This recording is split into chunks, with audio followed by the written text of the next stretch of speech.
on peut parler de l'initiative prise par la France, en collaboration notamment avec l'enseignement et la gendarmerie. Ça fait un moment que les gendarmes français font de la prévention dans les écoles, mais là, ils ont, je dirais, passé une vitesse supérieure. Désormais, en fait, les gendarmes ont un certain nombre de gendarmes référents qui vont dans les écoles en début d'année scolaire ou en début de trimestre. Le gendarme va, à cette occasion, euh, distiller la bonne parole, c'est-à-dire qu'il va donner une série d'informations aux élèves, et puis, ce qu'il se passera ensuite, c'est qu'il laisse à l'enseignant un kit pédagogique qui contient toute une série de fiches, de documents, permettant à l'enseignant de distiller des informations aux enfants par rapport à la bonne pratique liée au numérique et à Internet.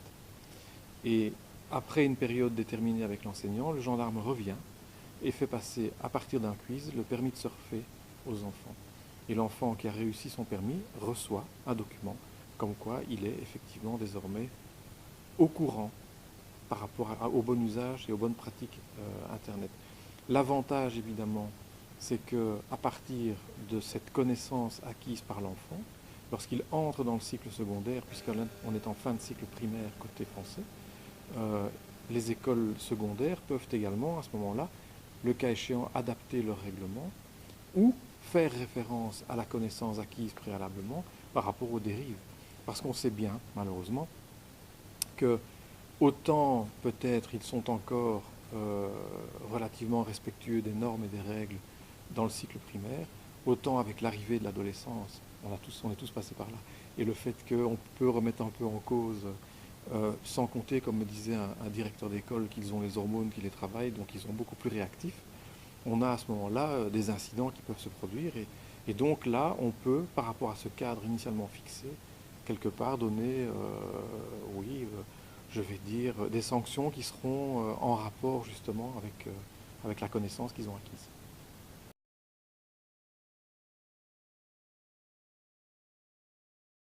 Disons qu'il y a deux niveaux qu'on peut peut-être signaler par rapport à l'entreprise. Il y a le fait que, au niveau de leur profil privé, les gens vont clairement s'identifier par rapport à leur employeur en disant où ils travaillent. Et donc par conséquent, on peut avoir en termes d'image, par rapport à des commentaires qui sont tenus au niveau privé, des problèmes induits par les propos tenus par un membre du personnel. Ce peut être un propos lié à l'actualité, mais ça peut également être un propos qui sera lié au fonctionnement interne et qui aura pour conséquence que, en besant, l'information va créer des tensions au sein de l'entreprise. Ça peut également être un problème en termes d'image. À partir du moment où on se retrouve avec quelqu'un qui s'expose, et je prends un exemple récent par rapport à ce qui s'est passé dans l'environnement de Dieudonné et son fameux geste de la quenelle, par provocation, un certain nombre de personnes ont publié des photos où ils font le geste de la quenelle, mais par rapport aussi à la fonction qu'ils peuvent occuper dans une entreprise, ben, ça peut poser clairement un problème, parce que le geste est désormais clairement associé au message que M. Dieudonné diffuse, et soyons clairs, qui est clairement antisémite. Donc voilà. Bon, donc l'association peut être vite faite. Même chose par rapport, je dirais, à c'est un autre niveau, c'est l'utilisation de l'image d'une entreprise à ce moment-là, c'est la récupération d'informations publiées par l'entreprise au niveau d'un réseau social, et un faux profil de l'entreprise va apparaître qui va contenir des informations qui sont des informations fausses et qui sont susceptibles de semer le doute dans l'esprit d'un certain nombre de partenaires par rapport à des communications qui sont effectuées. Et donc je crois qu'un élément fondamental par rapport au monde de l'entreprise désormais, mais pour tous, hein, par rapport aux administrations, par rapport aux grands secteurs, c'est d'envisager clairement qu'il y ait au sein des structures, ou bien par l'intermédiaire de partenaires, des pôles de veille.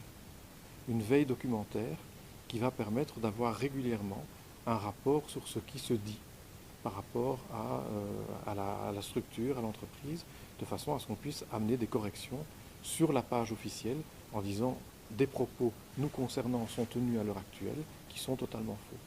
Et donc, le problème également, je pense, c'est qu'on est face à une grande réactivité de la presse qui a besoin, elle aussi, d'exister. Et donc qui, par rapport à une information qui est peut-être pas encore totalement vérifiée, va néanmoins être répercutée et peut aussi avoir des conséquences. Et donc tout ça doit faire l'objet pas d'un contrôle, j'aime pas le mot, mais c'est pour ça que j'aime préférer le mot veille, parce que la veille va permettre quelque part de, au quotidien, recevoir un retour par rapport à l'activité.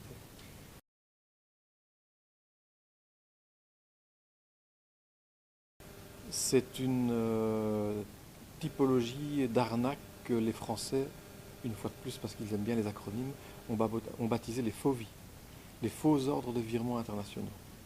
Et donc c'est également appelé dans notre jargon l'arnaque au président. Et donc le principe c'est quoi? C'est que grâce à la documentation qui est disponible sur Internet par rapport à la structure d'une entreprise, il y a des sites spécialisés qui donnent exactement la composition du conseil d'administration, qui donnent exactement la composition du directoire de l'entreprise. On a donc à la limite quasiment les informations par rapport à qui a la signature, par rapport au compte de l'entreprise. D'autant que l'entreprise a des obligations légales, et notamment celle de publier ses comptes. Et là aussi, on a des informations comptables. Bon. Le principe est donc, pour l'escroc, de se faire une idée relativement précise du schéma et de l'organigramme, et puis de récolter un maximum d'informations également par rapport à l'agenda. Où est le PDG? Où est le directeur général? Si par rapport aux réseaux sociaux, il y a des informations qui annoncent qu'il est éventuellement à l'étranger. Et donc, à ce moment-là, un mail arrive opportunément chez un membre du personnel qui a une fonction déterminée, en lui disant « tu sais que je suis à l'étranger ». On a une opportunité exceptionnelle ici de pouvoir lancer une OPA sur un de nos concurrents. Il faudrait dégager rapidement une somme qui me permette de mettre en place une procédure d'achat ici. Donc il faut organiser un virement discret vers tel compte que je te donne, et voilà les informations pratiques qui vont arriver par mail.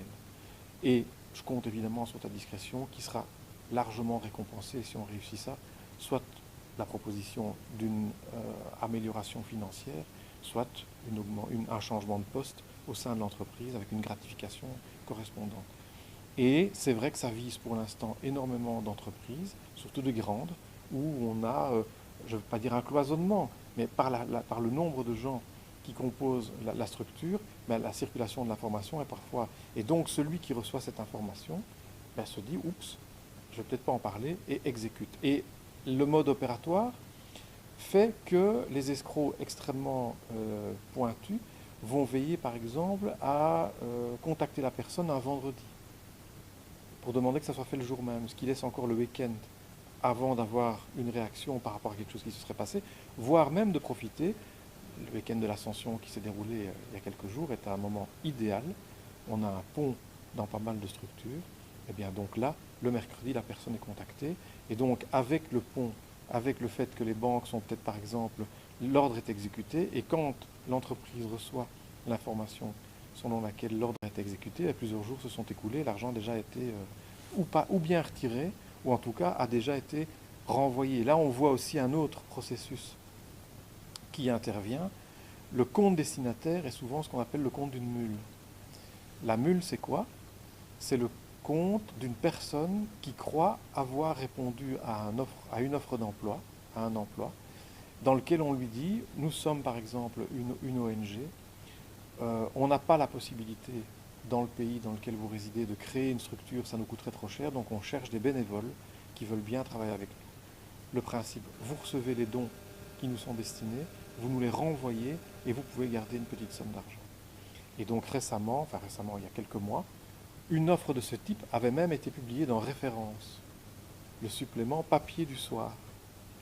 Ça veut dire que ça donne un caractère encore plus authentique pour la personne qui tombe dans le piège, et elle devient le maillon de la chaîne, et de mule en mule, l'argent arrive finalement chez les escrocs qui sont à l'origine de l'opération.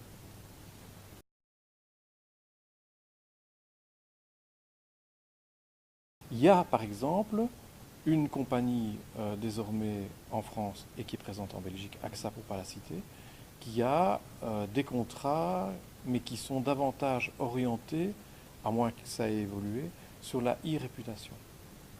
Donc ça veut dire qu'eux assurent à titre privé, surtout la famille, par rapport aux dérives et aux conséquences de la dispersion des informations ou l'usage de manière illicite d'informations qu'on a mis en ligne. Donc ils ont, à titre, ça vaut peut-être la peine de les voir, je le dis comme ça, mais sur le site d'AXA par rapport à la e-réputation, il y a 2-3 clips, des pubs, hein, mais qui sont des clips qui sont pas mal faits du tout. Où on voit des familles, on voit les conséquences du comportement des adultes, mais évidemment on voit aussi les conséquences du comportement des ados. Et, le comédien qui joue le papa, il est très amusant.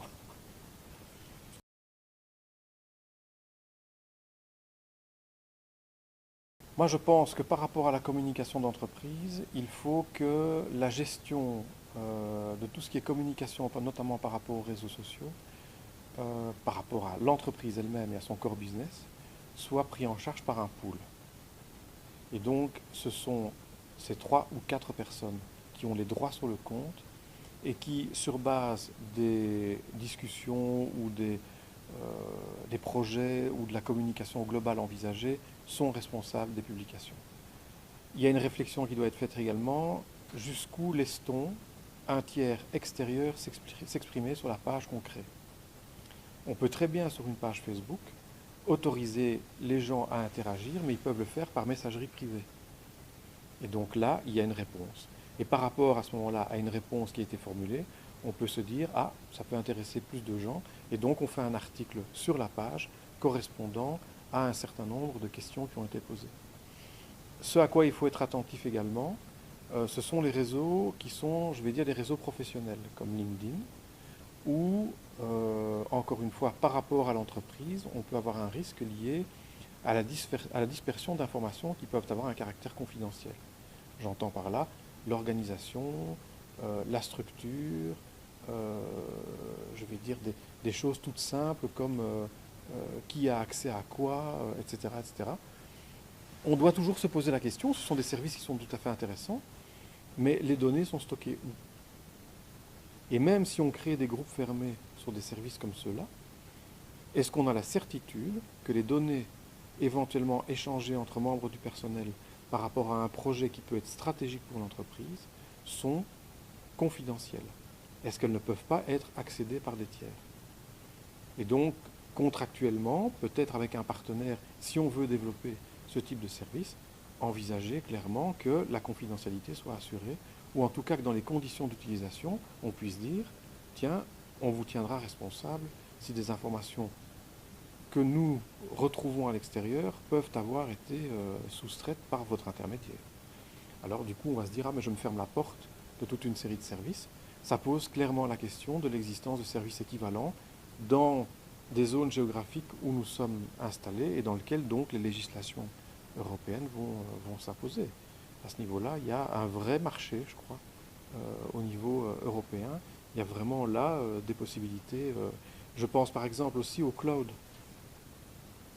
Le cloud, c'est extrêmement pratique. Il y a des tas de services comme Dropbox qui sont proposés, mais là encore, les données sont externalisées. Donc le membre du personnel qui prend des données entre son ordinateur au bureau et son ordinateur familial, qui lui permettent de travailler sur les 2 lieux et d'assurer la synchronisation, mais en même temps, les données ne sont pas sur des serveurs en Belgique, loin de là. Et donc là aussi, est-ce qu'on est certain qu'il n'y a pas d'accès? Est-ce qu'en termes de confidentialité pour l'entreprise, ça ne pose pas un problème? Voilà.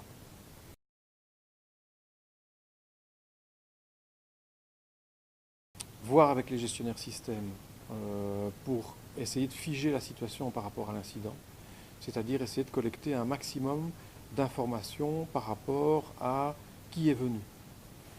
À partir du moment où on est sur une page qui appartient à un autre fournisseur de services, comme par exemple Facebook, bon ben là on est obligé ultérieurement de passer par une procédure judiciaire puisque c'est le magistrat qui ira chercher l'information auprès de l'opérateur.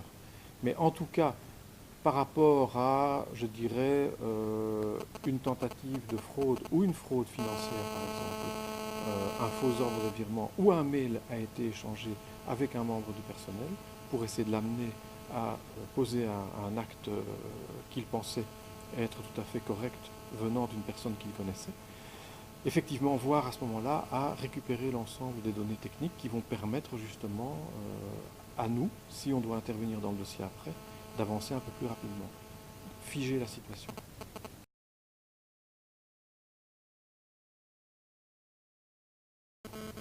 Alors, il y a des logiciels de veille, il y a des choses toutes simples, qui ne sont pas évidemment des outils hyper sophistiqués, mais je pense à Copernic, qui est un métamoteur, qui va aller collecter par rapport à des mots-clés l'information un petit peu partout sur Internet.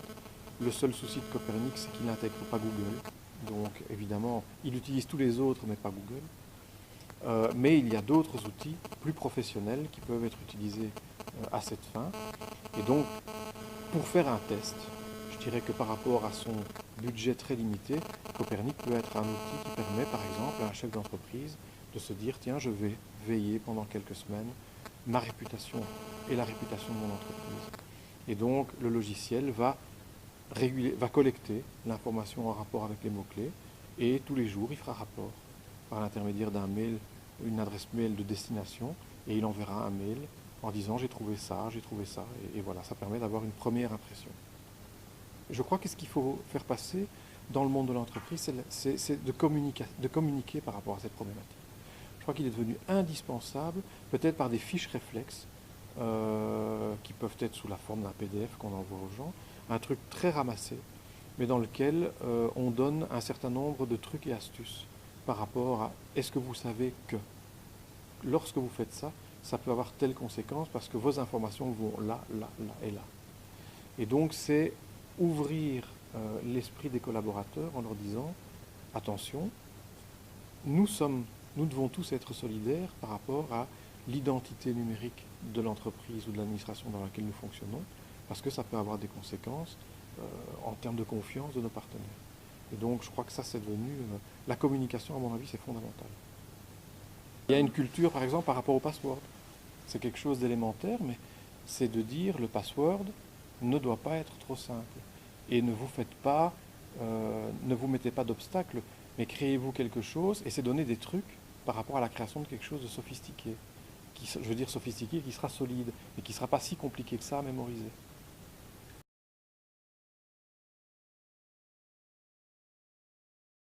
Quand nous on est appelé, c'est généralement parce qu'il y a eu une intrusion dans le système. Donc ça veut dire qu'une faille a été exploitée et qu'il y a des données qui ont pu être dérobées. Ce n'est pas forcément nous qui allons intervenir en première ligne quand l'entreprise est victime par exemple d'une fraude. Là je vais dire ce sont des enquêteurs entre guillemets, c'est pas péjoratif, classiques, qui vont faire le travail d'investigation par rapport à l'arnaque, par rapport à l'escroquerie, et nous allons venir en complément technique pour, avec les gens qui gèrent le système informatique dans l'entreprise, essayer de récupérer des informations. Mais nous venons et nous sommes appelés par l'entreprise ou par les grandes administrations quand il y a eu un incident qui touche l'infrastructure ou qu'on a détecté un logiciel malveillant, par exemple, qui est susceptible d'avoir ouvert des portes et permis la dispersion d'informations.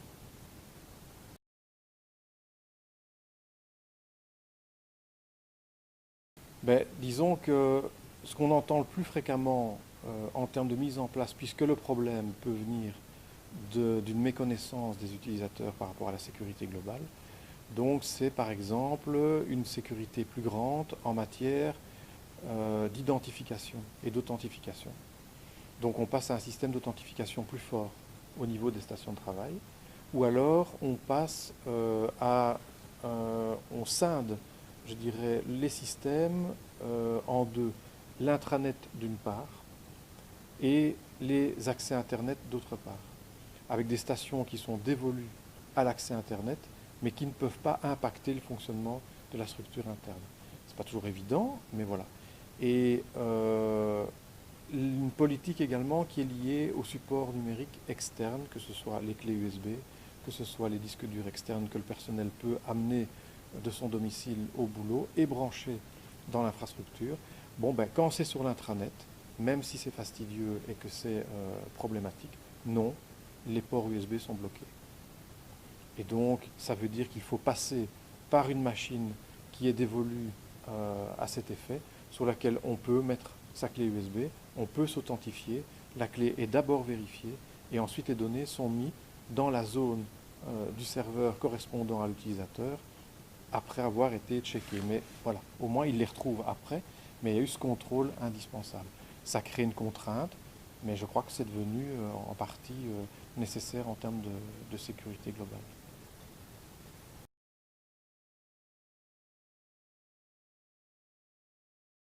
Moi, je crois qu'à un moment ou un autre, nous devons acquérir des réflexes.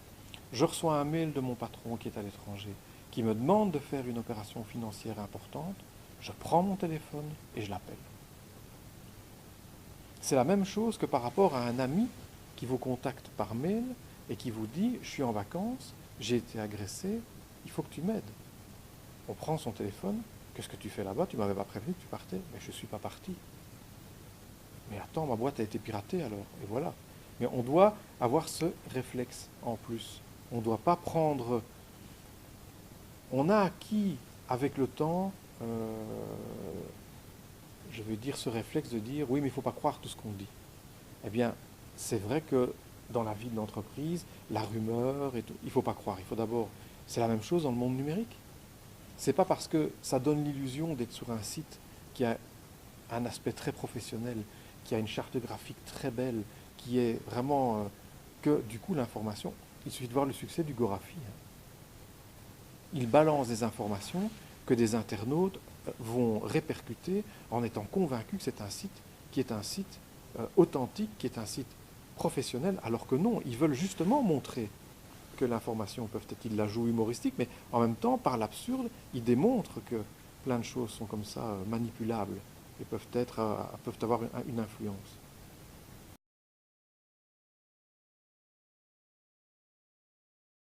Je leur dirais à ce moment-là de se documenter par rapport à la loi dite cybersécurité, cybercriminalité. Et donc en Belgique, on a un certain nombre d'articles du Code pénal qui prévoient, par rapport à l'activité cybercriminelle, des peines qui peuvent aller jusqu'à 5 ans de prison, 5 ans ferme. Sans compter les amendes qui sont très correctes et des dommages et intérêts qui doivent également être envisagés par rapport à la personne ou aux entreprises qui ont été visées. Moi, j'ai vu dans un domaine qui n'a rien à voir avec la cybercriminalité, mais qui peut quand même être considéré comme lié parce que le numérique est en cause, c'est la problématique des dommages liés à la copie de films ou à la copie musicale. Il s'agissait d'un couple en Wallonie. En l'occurrence, l'activité était copier de la musique, en faire des CD et les commercialiser pour des sommes dérisoires, 50 centimes ou 1 euro le CD. La Cour d'appel de Mons les a condamnés à, de mémoire, 85 000 euros de dommages et intérêts. Ça veut dire qu'on met en péril sa situation personnelle pour retirer un petit avantage par rapport à quand on voit que le streaming est à notre disposition pour des sommes dérisoires désormais. Bah, je crois qu'il faut quand même se poser la question de la justesse de ce type de comportement.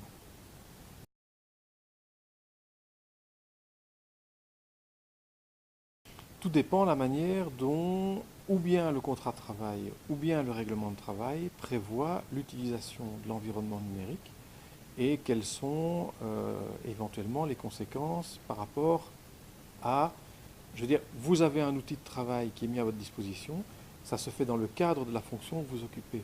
Si clairement l'outil qui est mis à disposition est utilisé à d'autres fins, je parlais de téléchargement illégal, que l'employé utilise l'ordinateur de l'employeur pour télécharger de la musique, si dans l'enquête par rapport à ce téléchargement on arrive dans l'entreprise, ce n'est pas l'entreprise qui va être considérée comme responsable, c'est clairement l'employé qui n'a pas fait un usage normal de l'outil mis à sa disposition. Mais ce sont des choses qui doivent être clairement précisées à la fois ou bien dans le contrat ou bien dans le règlement de travail.